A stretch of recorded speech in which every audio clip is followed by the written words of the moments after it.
할렐루야. 주님 감사합니다. 오늘도 주님의 말씀을 듣고 이 자리에 섰습니다. 온전히 주님의 말씀으로만 태어날 수 있도록 저희 입술을 주관하시고 저희 생각을 주관하시고 저희 모든 것들을 주관하여 주시옵소서. 모든 것 함께 할 줄 믿사오며 예수 그리스도로 기도 올려옵나이다. 아멘. 우리 앞뒤 사람 옆에 사람 인사 한번 나눌까요? 사랑하고 축복합니다. 예, 사랑하고 축복합니다. 네, 사랑하고 축복합니다. 우리 한 번 더 인사할까요? 예, 새해 복 많이 받으세요. 예, 저희는 참 특이해요. 1월 1일 새해를 지나고 또 구정이 또 새해가 되다 보니까 또 새해 복 많이 받으라는 얘기를 또 해야 합니다. 그래도 이 민족의 대명절 구정 또 우리 또 중간에 또 한가위 또 추석 우리에게 있어서 가장 의미가 있는 명절이지만 하나님께 있어서는 가장 아픈 시기예요. 아직도 이 민족이 주님을 모르고 우상에 절하고 우상을 섬기는 그 모습을 보면서 가장 가슴 아파하고 힘든 상황입니다.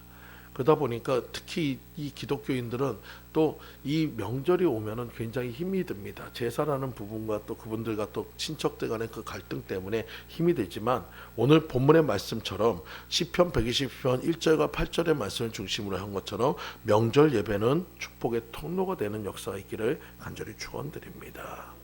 오늘 이 시간 여러분들이 예배를 통해서 여러분들이 무장을 하고 예배를 통해서 여러분이 강건해지고 예배를 통해서 여러분이 힘을 얻고 나아갈 때 어둠은 물러가고 모든 것은 바뀔 것을 믿으시기 바라요.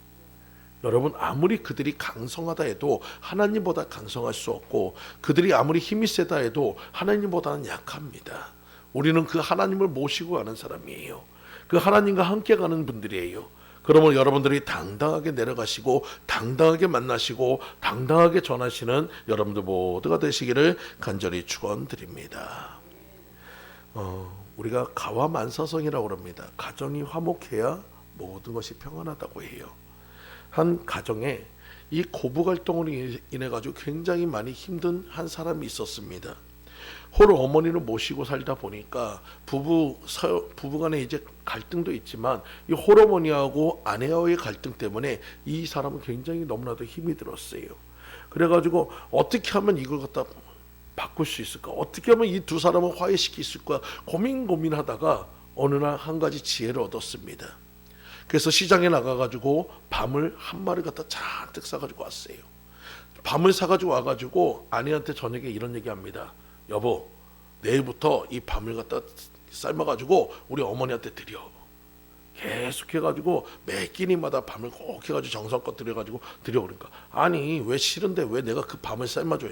아이 자기는 하나를 알고 둘을 모른대. 이 밤이 영양가가 그렇게 좋거든. 자꾸 밤을 먹다 보면 어머니가 살이 찔 거 아니야. 살이 찌면은 그러다 보면은 어머니가 병이 들어서 빨리 돌아가실 수 있어. 근데 그렇게 빨리 돌아가신 어머니한테 그래도 며느리였어 그래도 좀 잘 해주고 그러면서 이렇게 밤을 좀 잘 갖다 주라고 그렇게 얘기했어요. 그러니까 이 아내 입장에서 손해볼 게 없으니까 그래 그럼 알았어. 그럼 내가 내일부터 밤을 해가지고 삶아서 갖다 드릴게. 그리고 갖다 드리면서 그래 얼마 후에는 돌아가신 어머니한테 잘해야지. 그러면서 어머니 이 밤 좀 잘 드셔요. 이거 해가지고 밤이 너무너무 좋아요. 그러면서 탁 해가지고 얼마나 사근사근 해줬더니 이 어머니가 이 며느리가 안 하던 짓을 하니까 어때요? 기분이 별로 안 좋아요. 저것이 또 뭔 일이 하나. 근데 그것이 다음 날도 그 다음 날도 일주일이 지나고 2주일이 지나도 계속 하는 거 보면서 이 어머니가 속으로 그랬어요. 야, 내가 저 며느리 잘못 오해했구나. 저렇게 애가 저렇게 착하고 저렇게 섬기는 그거 갖다 내가 모르고 내가 그렇게 구박을 했구나. 그러면서 참 내가 못됐다 하면서 그때부터 이 어머니도 며느리한테 잘해주기 시작합니다. 서로가 서로를 잘해주다 보니까 매일같이 다투고 매일같이 싸우던 그 집안이 화해가 되고 화목해지기 시작했어요. 어느 날 저녁에 이 아내가 남편을 향해서 이런 얘기합니다. 여보, 나 더 이상 저 이거 밤 삶지 않을 거야. 아니 왜? 아니 저렇게 인자하고 저렇게 좋은 우리 어머니 빨리 돌아가시면 안 되잖아. 나 이제 밤 안 삶을 거야. 그러면서 울었다는 거예요. 여러분, 이 남편의 작은 지혜로 고부간의 갈등이 해결이 됐지만 우리에게는 누가 있습니까? 주님이 계심을 믿으시기 바랍니다. 여러분이 주님의 이름으로 들어간다면 하나님께서 모든 것을 합력하여 선을 이루어 주실 것을 믿으시기 바랍니다.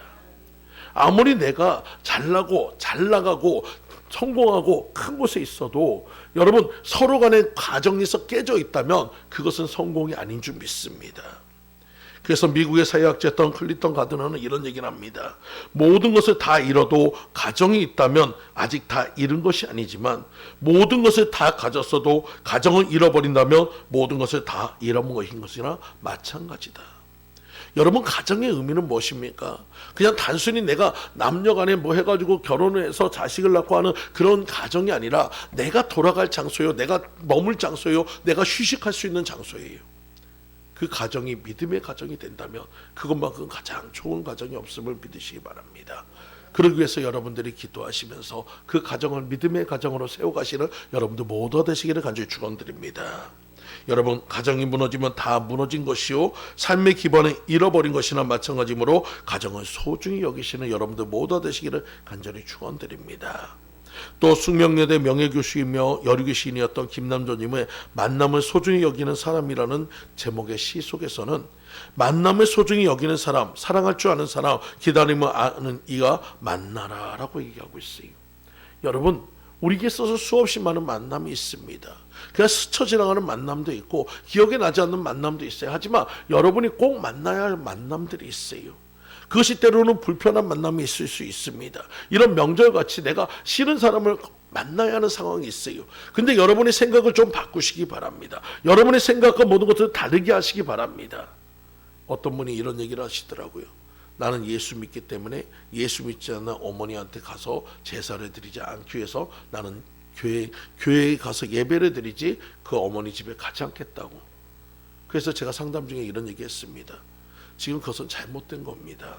내가 기도하고 그곳에 가서 내가 선교사로서 정말 그 복음 전도자로서 그곳에 들어가야 합니다. 전하지 않는다면 누가 들을 수 있고 듣지 않는다면 믿음이 생기지 않습니다. 그러니 가세요라고 얘기했어요. 그리고 그분은 가시기 시작했고 전도하기 시작했습니다. 오늘 여러분도 마찬가지입니다. 여러분의 생각 속에서 불편한 만남이라고 생각하지만 그것에 주님을 더해본다면 여러분 불편함이 아니라 꼭 해야 할 일이 된 것을 믿으시기 바랍니다. 여러분 이 만남이 때로는 행복과 불행을 결정하기도 합니다. 세상에는 여러 가지 만남이 있어요. 사랑의 만남은 봄바람에 신비로운 꽃향기와 같습니다. 또 이별의 만남은 가을에 떨어진 그 낙엽처럼 우리 만남의 작은 흔적들이 남아있게 됩니다.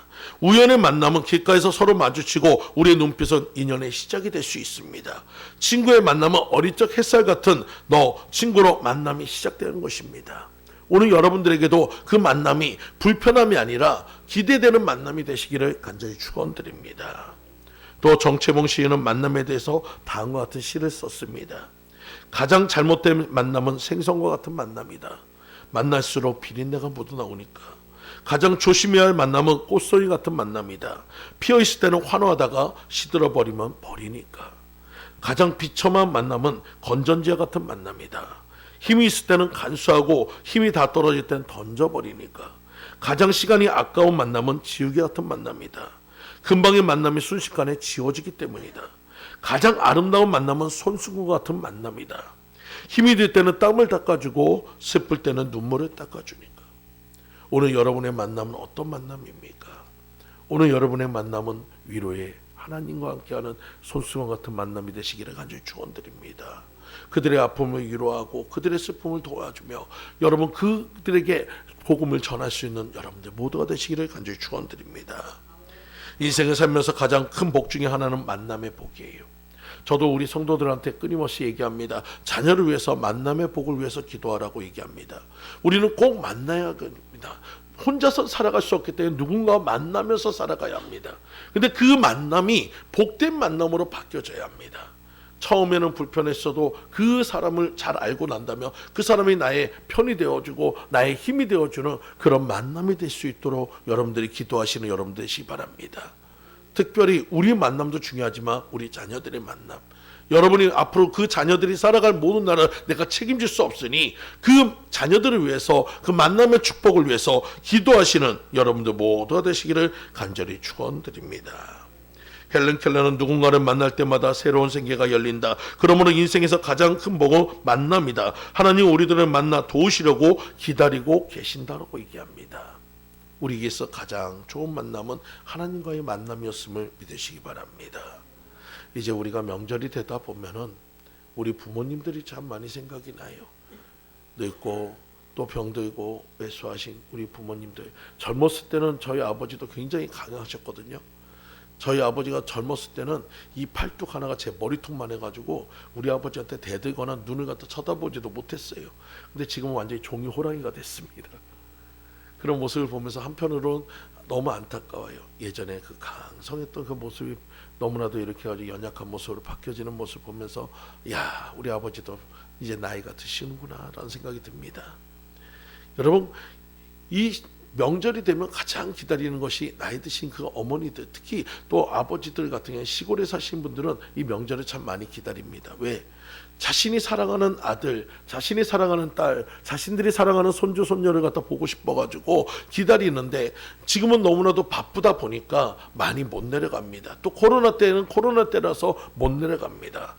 근데 또 그 중에는 또 이렇게 이웃집마다 또 이렇게 아들이 찾아오고 딸들이 찾아오고 그런 모습에서 왁자지껄한 모습 보면서 부러워하는 그런 부모님들이 있어요. 한 번은 한 부모님께서 이런 생각을 했습니다. 아니, 내 자식은 왜 안 와? 왜 안 와? 그러다가 어느 날 자신의 그 아들한테 전화를 했어요. 그래가지고 아들한테 이런 얘기를 합니다. 야, 내가 많이 고민했는데 내가 더 이상 이거 가문을 망치는 일이긴 하지만 내가 네 어머니하고 더 이상 함께 할 수 없겠다. 이제 그냥 헤어져야겠다. 아들이 놀라가지고 난리가 났어요. 아니, 그게 무슨 말이냐고. 그러니까 아니, 우리가 서로 같이 하려고 했는데 너무 의견이 안 맞고 심각해가지고 이제는 좀 헤어질 것 같아. 야, 그러니까 네가 네 여동생한테 전화해. 그렇게 해가지고 끊었어요. 그러니까 이 아들이 여동생한테 전화하니까 여동생은 더 난리가 났어요. 그래서 뭐라고 합니까? 오빠 그거 갖다 말이라고 해. 내가 전화할 테니까 오빠 잠깐만 기다려봐. 그리고 아빠한테 전화해가지고 아빠 절대 이혼하면 안 된다고. 내가 이번 명절에 내가 내려가서 엄마 아빠 내가 화해시킬 거니까 절대 이혼하지 말라고. 내가 내려갈 때 우리 오빠도 데려갈 거니까 걱정하지 말라고 딱 해가지고 한 다음에 전화를 끊었어요. 그 옆에서 듣고 있는 할머니한테 이 할아버지가 이런 얘기합니다. 이번 명절에는 애들이 온대.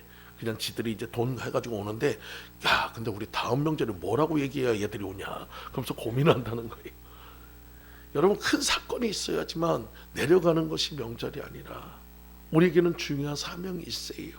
복음 전하는 사명이 있습니다. 여러분, 이제는 여러분 그것이 불편한 장소가 아니라 내가 복음 전하는 장소로. 여러분, 그 해가지고 많은 사람들, 저 밖에 있는 많은 사람들한테 우리가 전도도 하는데 내 사랑하는 가족에게 왜 외치지 못합니까? 왜 전하지 못합니까? 왜 전하기 위해서 내려가지 못합니까? 여러분, 우리 생각을 조금 바꿔서 그들에게 전도하기 위해서 들어가시는 여러분들 모두 되시기를 간절히 축원드립니다. 오늘 본문의 말씀에 하나님께서 도와주신다는 약속을 믿고 살아가시라고 합니다. 오늘 시편 122편은 이스라엘 백성들이 명절을 맞이하여서 성전에 예배드리러 올라갈 때 함께 부른 찬양의 시입니다. 이스라엘 백성들이 도움이 어디서 올까라는 질문 속에서 이 천지를 지으신 하나님 여호와께서 내게 주셨다라고 얘기하고 있어요. 힘과 능력과 모든 것들은 하나님께로부터 나온다는 것입니다. 여러분, 내가 잘나서 한 게 아니고 내 힘이 많아서 하는 게 아니고 하나님의 도움이 있고 하나님의 보호하심이 있고 하나님의 이끄심이 있을 때 우리는 완성되어질 수 있음을 믿으시기 바랍니다. 내가 이 자리까지 올 수 있었던 것, 앞으로도 살아갈 이유, 모든 것은 하나님의 보호하심인 것을 믿으시기 바랍니다. 천지 만물의 창조자요 우리의 생사와 회복을 주관하시는 하나님께 예배 드리는 자를 하나님이 도와주신다고 말씀하고 있어요. 저는 이 말씀을 보면서 아브라함이 생각나더라고요. 아브라함이 이삭을 드리러 갈 때 그의 마음이 얼마나 착잡했겠습니까? 정말로 100세에 얻은 아들입니다. 눈에 넣어도 아프지 않은 아들입니다. 하는 짓이 그냥 다 이쁜 아들입니다. 근데 그런 아들을 하나님의 명령으로 그를 갖다가 그냥 드리는 것이 아니라 번제로 그것을 드려야 하는 상황, 그 상황을 갖다가 혼자 알고 있는 그 아브라함의 심정은 정말로 힘들었을 것입니다. 하지만 아브라함은 기대한 것이 있어요. 하나님의 약속을 믿었어요. 하나님께서 비록 나에게 그런 일을 행할지라도 하나님은 무엇하시는 분이니까 모든 것이 가능하신 분이니까 이 아들을 죽일지라도 살릴 것을 믿었다는 거예요. 왜? 이 아들은 약속의 아들이니까. 이 아들을 통해서 하늘의 별과 같이 땅의 모래와 같이 수없이 많은 백성들이 이루어져야 하기 때문에 하나님은 반드시 그 일을 이루실 것을 믿기 때문에 그 믿음으로 그 상황을 견디고 나아갔다는 거예요. 그리고 이삭과 함께 그 산에 올라갈 때 이삭이 물어봅니다. 아버지, 나무도 있고 그 모든 불도 있고 다 있는데 재물은 어디 있습니까? 그때 아브라함이 외칩니다. 그곳에 하나님께서 예비하여 놓았다. 그의 고백대로 하나님께서는 반대편에서 순양을 같이 올렸어요. 그리고 이삭을 잡는 그 순간에, 이삭을 죽이는 그 순간에 하나님이 멈추라 하고 순양을 통해서 그 모든 것을 대체하게 하십니다. 여호와 이레의 하나님이신 것을 믿으시기 바라요. 여러분의 삶의 모든 것도 마찬가지입니다. 여러분의 삶 속에서 봤을 때 내 모든 문제를 하나님이 신경 쓰지 않는 것 같고 내 모든 문제에 하나님이 개입하지 않는 것처럼 보여도 하나님은 지금도 준비하고 있고 지금도 여러분을 위해서 기다리고 계시는 하나님인 것을 믿으시기 바랍니다. 여러분이 예배할 때 모든 것은 바뀌어지고 있는 거예요. 여러분이 예배할 때 그 모든 것은 달라지고 있는 거예요. 여러분 그것을 기대하며 나아가시는 여러분들 모두가 되시기를 간절히 축원드립니다. 또 성도들이 고난과 시험이 많은 세상에서 안전하게 지켜주시는 분이 하나님이셔요. 하나님은 너를 지키시는 자라. 너의 우편에 모든 그 햇살도 막아주시고 우리에게 구름기둥과 불기둥으로 출애굽에서 그 모든 백성을 지키듯이 성령님을 통해서 천군천사를 통해서 여러분을 보호하면서 이 험한 세상을 살아갈 수 있도록 지켜주시는 분이 하나님이신 것을 믿으시기 바라요. 그러면 우리가 안전할 수 있는 거예요.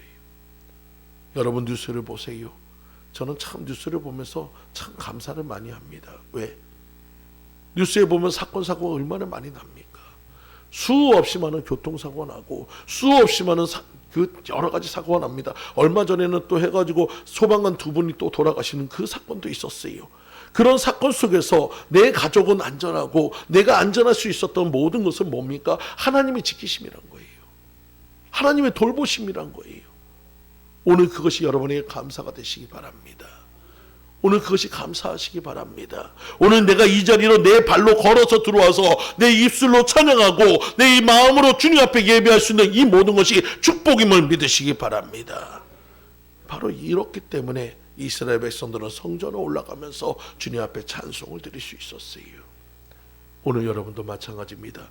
왜 그 지겨운 명절이 왜 와가 아니고 여러분 이 명절을 통해서 하나님의 영광이 드러나기를 바라보고 기도하면서 찬송하며 나아가시는 여러분들 모두 되시기를 간절히 축원드립니다. 시편 46편 1절 말씀에 하나님은 우리의 피난처시요 힘이시니 환난 중에 만날 큰 도움이시라. 또 로마서 8장 26절 말씀에도 성령도 우리의 연약함을 도우시나니 오직 성령이 우리를 위하여 친히 간구하시느니라. 요한일서 5장 18절 말씀에도 하나님께로부터 나신 자가 그를 지키심에 약한 자가 그를 만지지 못하느니라 라고 있겠습니다. 오늘도 하나님께서는 여러분을 지켜주십니다. 하나님께서는 여러분을 지켜주셔요. 어떤 분은 그런 얘기합니다. 아니 하나님께서는 우리에게 감당할 만한 시험만 주신다는데 왜 이렇게 어려운 시험만 주세요? 여러분 그것은 우리가 잘못 알고 있는 거예요. 감당할 만한 시험이란 것은 내가 기도할 때 하나님이 감당하게 해주신다는 거예요. 담당해 주신다는 거예요. 기도하지 않는 자에게는 그것은 그대로인 것입니다. 오늘 이 시간 여러분 기도해서 하나님을 찬송해서 하나님께 예배함을 통해서 그 모든 것을 통과하시는 여러분들 모두 되시기를 간절히 축원드립니다. 두 번째로 하나님께서 허용하신 환난을 당할 때 두려워하지 말라는 거예요. 이스라엘 백성들이 하나님께서 허용하신 환난을 당할 때 주께서 약속하신 말씀대로 두려워하지 않았다는 것입니다. 초대교회 당시에 감독이라고 하죠. 지금의 목사님과 같은 분이 있었어요. 열심히 전도하다가 그만 로마 군인들한테 쫓기게 되었습니다. 로마 군인들이 산을 둘러싸고 그를 잡기 위해서 올라옵니다. 도망갈 곳이 없어요. 이대로 잡힌다면 자기 하나 죽는 건 끝나지 않고 그곳에 있는 그 도시에 있는 모든 기독교인들이 다 죽을 상황이 되었어요. 하나님 도와주세요. 나에게 피할 길을 열어주세요. 막 기도하는데 하나님께서 한 곳을 가르치면서 그곳에 숨으라는 거예요. 그것을 보니까 동굴입니다. 조그마한 동굴이에요. 하지만 그것을 지나고 나면 그것은 너무나도 쉽게 발견될 장소입니다. 하나님 과연 이곳에서 내가 쉴 수 있을까? 그래도 하나님 명령대로 순종하자 그래가지고 그곳에 들어갔습니다.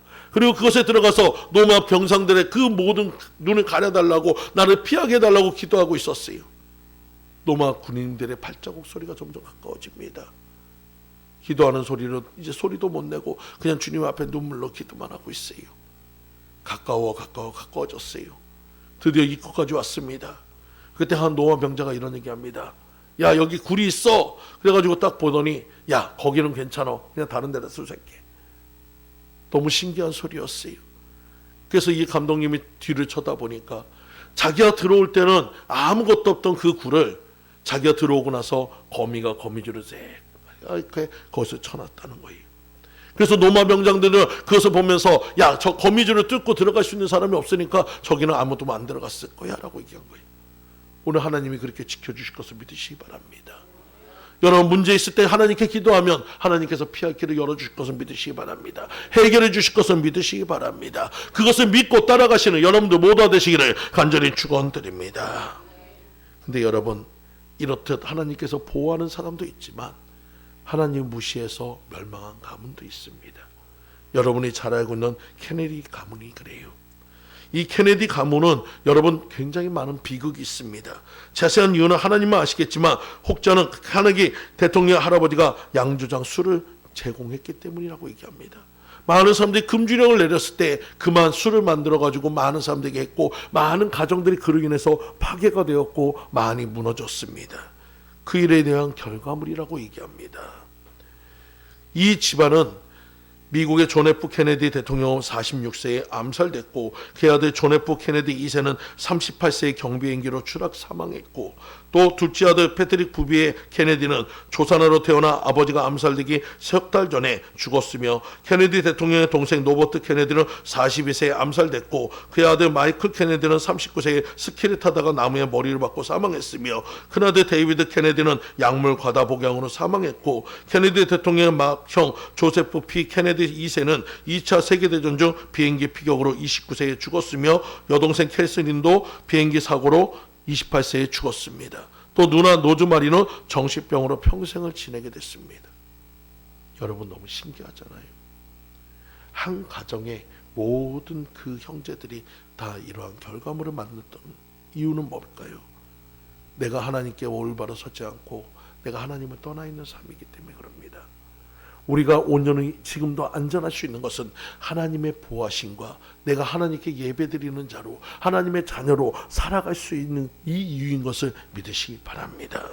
그러므로 여러분 환난과 시험이 와도 주님이 함께 하실 것을 믿고 주님이 보호하실 것을 믿고 여러분 안에 두려움을 제거하시고 온전히 주님 앞에 나아가시는 여러분들 모두 되시기를 간절히 축원드립니다. 세 번째로 하나님의 말씀대로 명절에 예배 먼저 드리자는 것이에요. 여러분 많은 사람들이 그럽니다.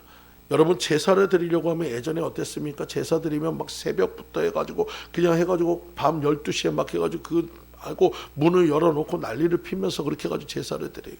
근데 정작 우리는 예배 드릴 때 어떻게 합니까? 예배 시간에도 그냥 막 해가지고 억지로 와서 드리는 경우가 너무나도 많습니다. 우리가 예배에 전심할 때 예배에 진심으로 드릴 때 하나님이 그 예배를 받으시고 여러분들을 인생의 성공자로 바꿔줄 것을 믿으시기 바랍니다. 그러므로 여러분 예배에 집중하는 여러분 되시기 바라요. 특별히 이 명절에는 더 예배에 집중하셔서 여러분들 영적으로 깨어서 승리하시는 삶을 살아가시는 여러분들 모두 되시기를 간절히 축원드립니다. 얼마 전에 제가 라디오를 듣는데 라디오에서 이런 사연이 나오더라고요. 한 가정의 아버지가 돌아가시면서 유언을 남겼어요. 많은 식구들도 있었고 친척들도 있는데 그 친척들한테 이런 얘기합니다. 야, 너희들은 매해마다 꼭 제사를 지내라. 내가 그럴 때 내가 무엇을 하든지 어떤 모습이든지 내가 꼭 그 제사에 참석할 거야. 그리고 그 유언을 남기고 아버지가 돌아가셨어요. 그 돌아가신 다음에 그 다음 해가 됐습니다. 1년 1주기가 됐어요. 사람들은 기대를 합니다. 과연 우리 아버지가 우리 형님이 과연 어떤 모습으로 올까? 제사 시간이 거의 다 되도록 아무런 모습도 아무런 징조도 나타나지 않아요. 많은 사람들이 실망하고 있을 때 갑자기 대문으로 개 한 마리가 쑥 들어옵니다. 그러자 작은 아버지가 외쳤습니다. 형님 오셨다. 그러더니 갑자기 개가 상속에 앉아가지고 이걸 갖다 개한테 절을 하고 난리가 났어요. 어머니는 뭔가 아닌데 그런데도 여하튼 아버지, 그 작은 아버지가 헌채 난리를 피니까 그런가 보다. 그 다음 해가 됐어요. 제사를 드리는데 야, 이번에도 개나 고양이나 들어오면 안 되니까 문을 다 단속을 했습니다. 다 단속을 했는데 개나 고양이는 안 들어왔는데 그 제사 시간이 다 되니까 어디서 새 한 마리가 푸드득 해가 날라오니까 또 작은 아버지가 또 외칩니다. 형님 오셨다고. 이번에 또 새한테 절하기 시작해요. 야, 이건 좀 아닌 것 같은데.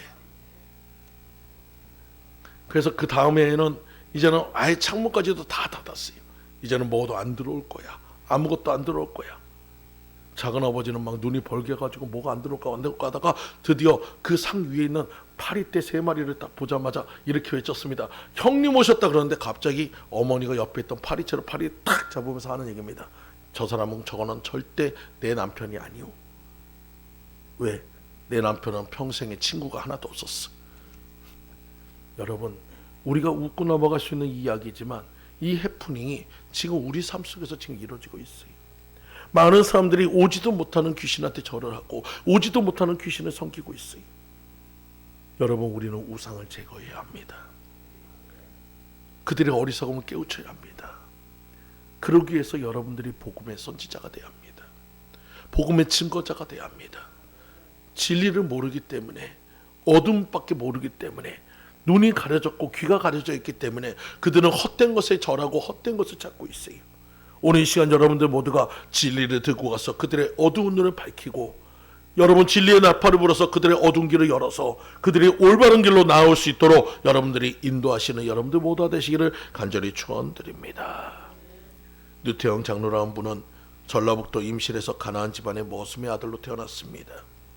자기 땅 한 뼘조차 없는 지독한 가난을 대물림 받았어요.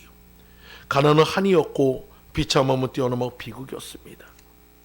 때로는 보릿고개 같은 때 생기며 소나무 껍질, 칡뿌리, 도토리로 줄임배를 채워야 하는 굶주림이 연속이었어요. 그렇기 때문에 이 사람 입장에서 8남매 중에서 누구도 그 학교에 갈 수가 없었어요. 근데 이 류태영 장로는 아버지의 보시기에도 굉장히 똑똑했던 자예요. 8남매 중에서 5번째지만 그 아들의 그 똑똑함을 보고 아버지는 무리를 해서라도 그 아들을 초등학교에 입학시킵니다. 초등학교 5학년이 됐을 때 어머니 손에 잡혀서 교회를 나가기 시작합니다. 기도 생활은 어린 시절이지만 몇십 년을 단 하루도 빠뜨리지 않고 열심히 기도하기 시작했어요. 어머니는 자식들을 위해 매일 각별한 기도를 했고, 그리고 초등학교 졸업 후에 장로님 댁으로 10살, 8살짜리 아이들을 가르쳐주고 놀아주는 조건으로 중학교를 가게 되었습니다. 6.25 직후에는 서울로 올라와 노량진 산꼭대기의 동양고등학교에서 할아버지 교장 선생님의 배려로 다니게 되었습니다.